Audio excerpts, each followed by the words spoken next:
இந்த நடமத்தில் 2 லோனும் கட்ட மாட்டேன்ட்டாரு. லோனும் கட்டுறதில்ல. அந்த பொம்பளைக்கே செலவு பண்ணியிருந்தா அப்போ தான் கேட்டேன் அந்த பொம்பளைக்கு நான் ஃபோன் பண்ணி. இதுமாரி என் குடும்பத்தை அழிக்கிறியா, நீலாம் நல்லா இருப்பியான்ட்டு கேட்டேன்.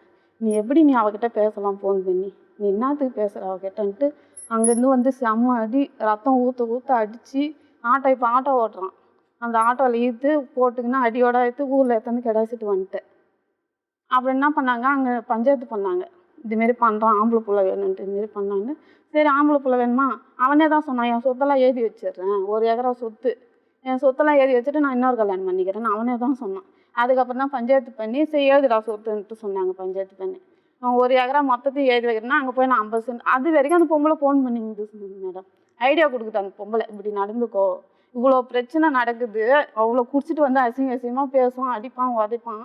அப்போ கூட அந்த பொம்பளை ஃபோன் பண்ணி பேசிக்கினே இருக்குது, எந்த நேரம் பேசிக்கினே இருக்குது. அவ்வளோ பிரச்சனை நடந்து போய் ரிஜிஸ்டர் ஆஃபீஸ் வரைக்கும் அவங்க எழுத போகிற நேரத்தில் அந்த பொம்பளை ஃபோன் பண்ணி ஐடியா கொடுக்குது. அந்த ஐடியாவோட இவன் சொத்து தான்